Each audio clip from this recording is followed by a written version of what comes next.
Day 1. A Rich Diet. Ishtar sat on his golden throne, dressed in royal robes with a crown of jewels on his head. He looked across the throne room, filled from wall to wall with his subjects, shouting his name in admiration. Ishtar! Ishtar!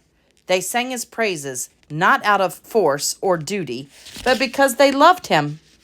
King Ishtar, King of Kings, ruler of all Persia, only 10 years old, but already the protector, provider, and savior of all his people. Never had there been a king so... Ishtar! At the sharp sound of his name, Ishtar flinched, which caused his head to go under and water to go up his nose.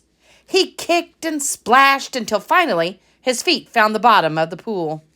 He stood coughing and sputtering, wiping the water from his eyes. That's when he saw his bodyguard, Kazim, standing over him on the side of the pool. Many apologies, Kazim said. I did not mean to startle you, but I called your name 3 times before you heard me. Were you daydreaming of power and wealth? No, of course not, Ishtar sputtered. I was preparing my mind for my history lesson. Kazim just smiled. An odd smile that Ishtar suspected meant Kazim suspected that Ishtar was not telling the entire truth. Kazim was big for a Persian. So tall was the man that the long, curved sword hanging from his belt did not come near to reaching the floor. His arms, resting on his hips, seemed to be the size of an elephant's legs. In any case, Kazim said, you are correct that it is time for your history lesson. Ishtar did not argue, mostly because it would have done no good. While Kazim was technically Ishtar's servant, it wasn't the same as the slaves and masters he saw from other countries. Kazim was more of a paid worker who could choose to quit at any time, and there were laws against mistreating servants. Besides, Kazim had been at his side since the day he was born, and Ishtar thought of him as a friend. Ishtar sloshed his way out of the long rectangular pool that filled the center of his home. He lived with his father and servants on the uppermost floor of the palace of Amaranth, where lived Sheikh Konarak and all his advisors. Ishtar's father, Salamar, was the Mogandar's Bad, the highest-ranking advisor and chief of all the Magi. Surrounding the pool were sleeping chambers, study rooms, and a large banquet hall where Salamar, with Ishtar at his side, would often entertain exotic guests. Amaranth was a seaport on the Arabian coast, a city that saw many merchants and traders pass through her gates. In fact, it was the magical and nutritious seeds of the amaranth plant, brought here by Greek traders long before, that had given the city its name. Lounging on pillows through hundreds of banquets, Ishtar had learned many facts like this, and the ways of many different cultures from both east and west. Quickly now, Kazim scolded. You must not keep Hormaz waiting. Hormaz, an expert in history, and one of Ishtar's several tutors. While he was allowed to swim in the pool in the heat of the afternoon, the rest of his day was spent with one tutor or another. Mathematics, science, language. It never seemed to end. I think if I learn much more, my head may overflow, and all my knowledge spill onto the floor. You're 10 years old, Kazim said as he escorted Ishtar to the other side of the pool. If you live to be my age, you will discover there are always new things to be learned, and they all remain neatly stored within your head. Kazim stood just outside the study room as Hormaz began the lesson. It always took Hormaz a minute or two before he turned over the time marker, an invention of glass that allowed sand to fall from one chamber to another, thus marking time. Ishtar had often thought that if he could just open up the time marker and enlarge the hole through which the sand flowed, his lessons would go much shorter. And so we begin with the recital of the royal ancestors. Hormaz started every lesson exactly this way, and Ishtar sighed. An hour later, Ishtar was leaving his history tutor and heading for his tutor of mathematics when Salamar met him near the pool. "Father!" he exclaimed and hugged Salamar's legs. Zorbia Kahar, Ishtar, Salamar said, returning the hug. Then he took his son by the shoulders and stood him up straight. And what did you learn in history lessons today? Ishtar shrugged. Nothing. Salamar frowned. Then I must have Hormaz severely punished for failing to teach you. Oh, no, father, Ishtar said quickly. It's just that I already knew everything he taught today. Salamar's face melted into a grin, and Ishtar realized his father had just been joking, which he should have known now that he thought about it. Out loud he said, It's just so boring, going over the same things every day. Well, it is by repeating a thing that you learn it well, Salamar said. But for now, you will not be taking your lessons in mathematics or science. Your aunt has invited you over to play with your cousins. Ishtar's face lit up. Only the children in the line of succession were permitted to live in the palace. And Sheik Konarak had no children of his own. The total number of children living in the palace was 1. The only time Ishtar got to play with others was when he visited relatives. Obviously, as part of the royal household, he could not simply go outside and play with the children in the streets. May my cousins come to the palace instead? Ishtar asked. Although he was often lonely, he hated leaving the palace, even to go see his cousins. As beautiful as the city was, it was still dirty and full of strange people. You have nothing to fear, his father had once told him. Then why do I need a bodyguard? Ishtar had asked. Salamar had no answer.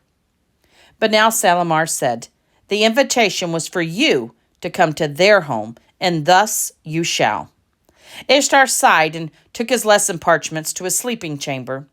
Kazim informed the tutors of mathematics and science that they would not be needed today, then called for the bearers and led Ishtar down 4 flights of stairs to the courtyard. The palace was built on a reddish stone, and every door and window was topped with an ornate arch. Green trees and bushes filled the courtyard, which was decorated with colorful mosaics. A fountain in the center of the courtyard gave off a cool mist in the afternoon heat. Ishtar climbed into his taharavan, a tall box with a seat inside and poles jutting out the front and back. 4 bears immediately lifted the poles. The metal gate, taller than 4 men standing on each other's shoulders, was raised, and the bears carried Ishtar in his taharavan out into the streets, with Kazim walking behind. Ishtar watched the city go by through his open windows. The streets were wide and paved with stone, but very stinky from all the animals that traveled it. Along the sides were cellars of anything a Persian or visitor could possibly want. Roasted meats, sharp cheeses, sweet delicacies, clothes of every color and material. As they moved along the main avenue, he saw games and weapons and jewelry for sale. For a price, he could even get your future told, though Ishtar's father had warned him many times that such fortune tellers were frauds. Being a seaport directly on the trade routes, Amaranth was full of all kinds of people, Greeks, Asians, Africans, even Romans, though the Persian Empire and the Roman Empire were always on the verge of war. The shadows had not moved very far by the time Ishtar reached the home of his cousins. They spent the afternoon playing King's Ransom, one of many games Salamar had brought home with him from his travels. The sun was getting low in the sky when Kazim said it was time to return to the palace. Many of the sellers' stalls were closing, and children played in the mostly empty streets. As they passed one group of boys about Ishtar's age, he heard them talking. There goes that fancy boy Ishtar, one boy said. He even has a girl's name, another added. Then they chanted his name in a mocking way. Ishtar, Ishtar, Ishtar. Back at the palace, Ishtar was silent as he put on a clean coat for dinner. Well, you're quiet tonight. Ishtar jumped at the sound of his father's voice behind him. Usually I can hear you babbling to Kazim from the other side of the palace. I was thinking about something, Ishtar said. And what great thoughts so occupy the mind of my son that he has no room for talk? Ishtar looked away. Part of him was embarrassed to answer the question, but part of him really wanted to. Finally, the second part won. Is my name a girl's name? Salamar sighed deeply and then sat on his son's bed. Names can behave strangely, he said after a long pause. In one country, they can be one thing, and in another country, they can be just the opposite. But is Ishtar a girl's name? Salamar gave his answer much thought, while Ishtar pulled the belt around his green silk jacket. In some countries, the name Ishtar is given to a goddess of love, Salamar said finally. In other countries, it's the name of a god of war. But long before you were born, your mother and I decided our first son would be named Ishtar. At the mention of his mother, a rare occurrence, Ishtar just looked at his father. It was your grandfather's name, Salamar said. We gave you that name in honor of your grandfather. Now it was Ishtar's turn to think a long thought. Then I shall wear the name with pride, he said finally. Salamar stood to leave. Good. It's not wise to worry what others might think of you, except as it may affect your relationship with them. Come now, we have guests for dinner. Merchants from several lands. So what else is new? Ishtar thought. The feast that night was quite ordinary. Lamb, duck, whitefish, eggplant, olives, boiled eggs, several kinds of flatbread, and lots of sauces. Everyone lounged on pillows on the floor around the food, and each had a small bowl of water beside their plate for washing their fingers between courses. There were no actors performing Greek plays, as there often were, but 5 musicians did play quietly in the corner. Ishtar helped himself to some more kufta, scooping a meatball up with his bread.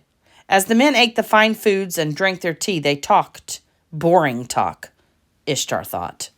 And it went on forever, because as happened at so many of these dinners, the guests did not know it was impolite to stay late into the night. Ishtar's favorite dishes were the desserts, at least 3 at every meal, including noga, made from sweet sap of a rare plant, mixed with ground nuts and spread between 2 crisp wafers. It was chewy and nutty. Ishtar, no more naga, his father whispered after Ishtar's 3rd helping. 3 of the guests were Jewish merchants from Palestine. Every time someone would mention the gods, one of them would say, "Hear, O Israel, the Lord is our God. The Lord is one." The 3rd time the merchant said, "This is a trader from Kashgar," said, "You Jews, there is but one God, yet he has abandoned you. Would it not be wise to turn to another?"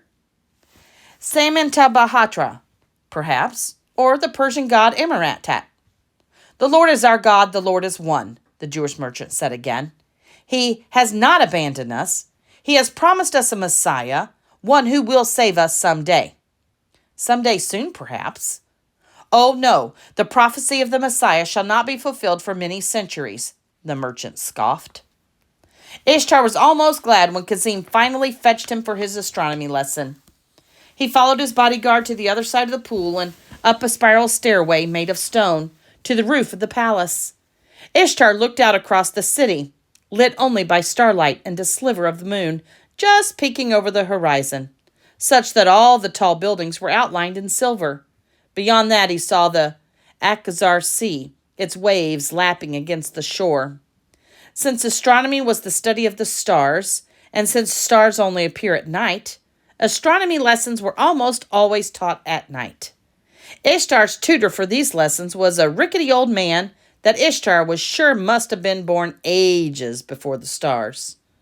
Alim was his name, and his lessons were always the same. He sat in a chair and read a book, by lamplight, while making Ishtar identify star after star. "You're late," Alim snapped. "We had guests for dinner," Ishtar replied, thinking as always that Alim was his servant and should treat him with more respect. But Ishtar wasn't about to tell him that.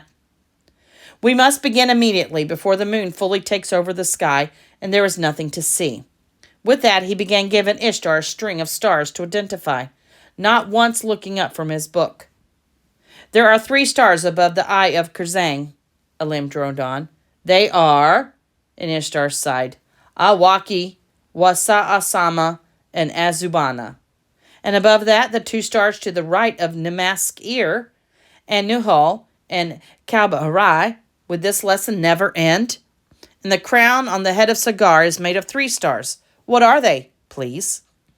Elaine turned a page in his book, and Ishtar stared at the sky. He knew these stars as well as his tutor, though not quite as well as his father. He knew the face of Sagar like he knew his own, but something was wrong. Ishtar, an answer, please. Ishtar shook his head, picked up one of his father's seeing devices, a lens made of crystal rock in a leather tube, given to him by a man from China. The lens magnified the head of Sagar, but that only made Ishtar more confused. Ishtar, there are 3 stars that make up the crown of Sagar. Ishtar lowered the lens and slumped back into his chair. No, he said, shaking his head slowly. There are not. Tonight, there are 4. Elaine set his book aside with a sigh. Child, I had thought this a simple review, but now I say I must teach. He had been looking at Ishtar, who was staring at the sky, but then followed Ishtar's gaze up to the constellation of Sagar. When his eyes landed on the 4th star, now forming the crown, he stopped in mid-sentence. Elaine stared, and stared, and stared, then turned with a rush and ran back down the spiral staircase with the speed of a much younger man, yelling behind him, Wait right there! Moments later, Elaine returned. Behind him followed Ishtar's father, his father's 2 brothers, and all the guests from the banquet dressed in their colorful robes. Salamar took up the looking device and aimed it where Elaine pointed. Salamar gasped, then passed the device to his 2 brothers, who were also shocked. They began to talk quickly with one another, using words that Ishtar could not even understand. Finally, Ishtar tugged at Salamar's trousers. Father, what is it? What's happening? Salamar looked at his son with a look Ishtar had seen only once before, the first time Ishtar had beaten him at King's Ransom, and said, Ishtar, it seems you have discovered a star that even yesterday did not exist. Matthew's story of the Magi who visited the baby Jesus has led to much speculation. So little is known about who they were, where exactly they came from, how many there were, or when and where they arrived. That most of what we believe about the story has been invented over the centuries. We don't even know how they followed the star. But one thing we know, and the most important thing we know, is that God, in some mysterious way, led a group of Gentiles across vast spaces to bow down to Jesus and present him with gifts. Matthew chapter 2, verses 1 and 2.